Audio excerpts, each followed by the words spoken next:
Obecnie na całym świecie obserwujemy nieustanny wzrost zachorowań na różnego rodzaju choroby przewlekłe.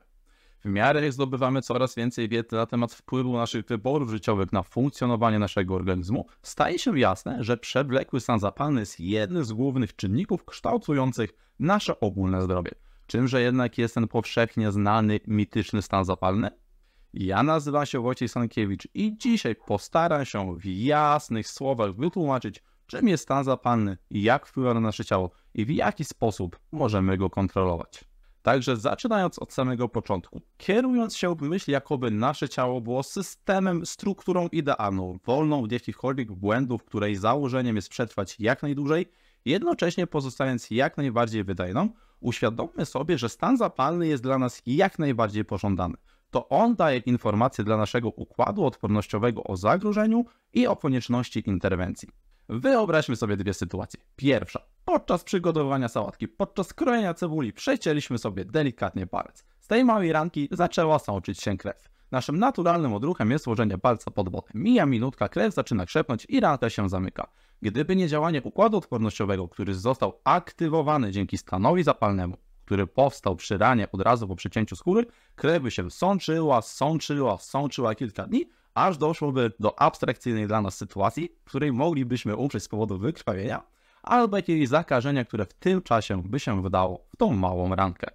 Druga sytuacja, w której stan zapalny ratuje nam życie, jest zwykła, klasyczna grypa. W momencie, w którym zostajemy zainfekowani przez wirusa grypy, zostaje aktywowany stan zapalny, czyli swego rodzaju system alarmowy, który wyzwala do działania układ odpornościowy i załączają się w naszym ciele wszelkie niezbędne procesy do tego, aby zahamować rozmnażanie wirusa i jego neutralizację. I gdyby nie stan zapalny, nasze ciało nie zdawałoby sobie sprawy z istniejącego zagrożenia i nie zareagowałoby w odpowiedni sposób. Te dwa przykłady, które przytoczyłem, tyczą się reakcji zwanej ostrym stanem zapalnym, czyli stanem, który jest aktywowany w nagłej sytuacji zagrożenia dla naszego zdrowia i życia. Sprawa jednak się komplikuje, kiedy mamy do czynienia z zagrożeniem mniejszej wagi. Wróćmy do przykładu wirusa. Wyobraźmy sobie, że taki atak wirusa na nasze ciało to niejako jawne wypowiedzenie wojny przez obce mocarstwo i atak w konwencjonalny sposób poprzez wkroczenie obcych wojsk na nasz teren. Gdyby taka sytuacja dotyczyła państwa, w którym żyjemy, to wszelkie struktury państwowe, całe życie społeczne, cała gospodarka byłaby nakierowana na walkę z wrogiem, aby przetrwać.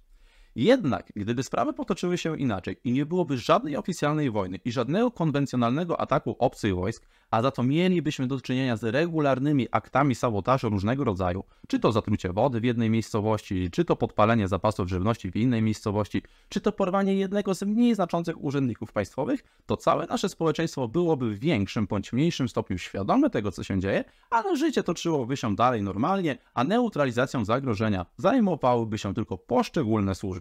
Jednak mimo tego, że życie toczyłoby się w miarę normalny sposób, każdy z nas zdaje sobie sprawę, że państwo nie może funkcjonować sprawnie, jeśli notorycznie dochodziłoby do takich sytuacji przez kolejne 40-50 lat. Każdy by na tym cierpiał, aż w końcu cała państwowość by upadła. Posługując się tą analogią, wróćmy do stanu zapalnego. W sytuacji zagrożenia zdrowia i życia stan zapalny odpowiada za uruchomienie niezbędnych służb, czyli układu odpornościowego w sile adekwatnej do zagrożenia. I przewlekły stan zapalny, który tak często jest związany z tymi wszystkimi chorobami cywilizacyjnymi, to stan, w którym powstaje jakieś małe zagrożenie. I ten przewlekły stan zapalny, który tak często jest związany z wszelkiego rodzaju chorobami cywilizacyjnymi, to stan, w którym powstaje jakieś małe zagrożenie. Na przykład potrujemy się jednym papierosem. Układ odpornościowy zacznie działać, wyśle na interwencję jednostkę służb specjalnych, cała reszta organizmu nawet się nie zorientuje, że taka akcja ma miejsce i rozwiąże problem. Jednak od razu po tej interwencji jednostka służb dostaje wezwanie na kolejną interwencję, bo wypiliśmy piwko do meczu i zagryźliśmy je chipsami.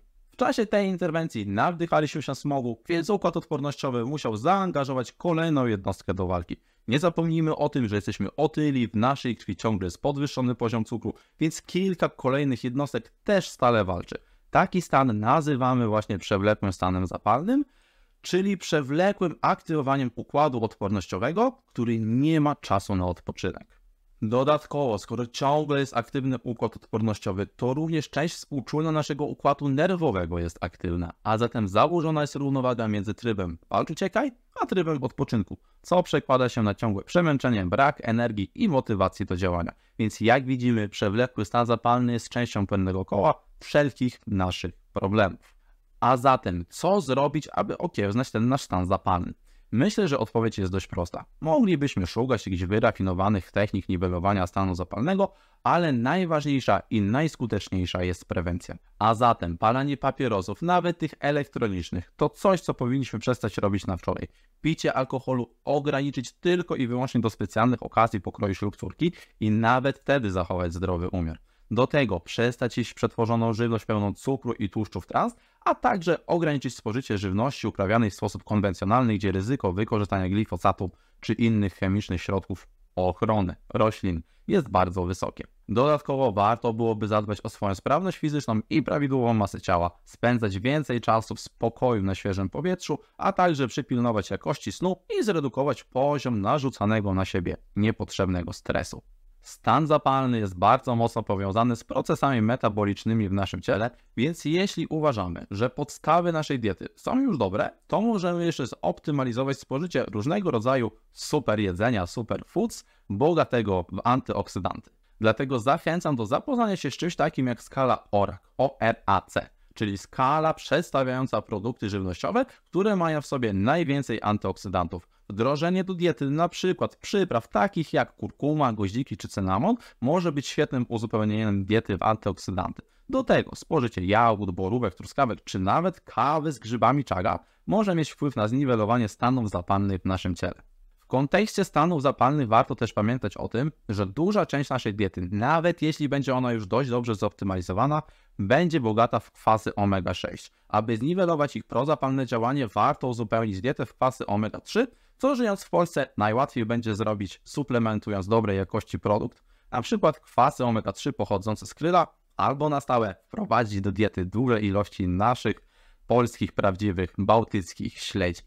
Mam nadzieję, że objaśniłem nieco zagadnienia stanów zapalnych, w szczególności tych złych, przewlekłych stanów zapalnych i teraz jak usłyszysz o tym, że przyczyną wielu chorób, cukrzycy, miażdżycy czy innych chorób cywilizacyjnych są stany zapalne, łatwiej Ci będzie to wszystko zrozumieć i w razie czego podjąć odpowiednie kroki zaradcze.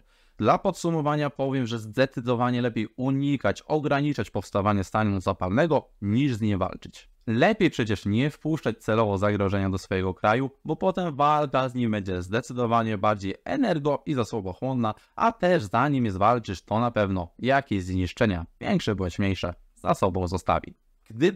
Gdybyś miała jakieś pytania odnośnie tych stanów zapalnych, albo nie zgadzasz się z tym, co tutaj powiedziałem, to śmiało podziel się tym w sekcji komentarzy, abyśmy mogli podyskutować. Jeśli ten film się Tobie spodobał, to zachęcam do zostawienia łapki w górę, a tymczasem życzę Tobie miłego dnia i do zobaczenia.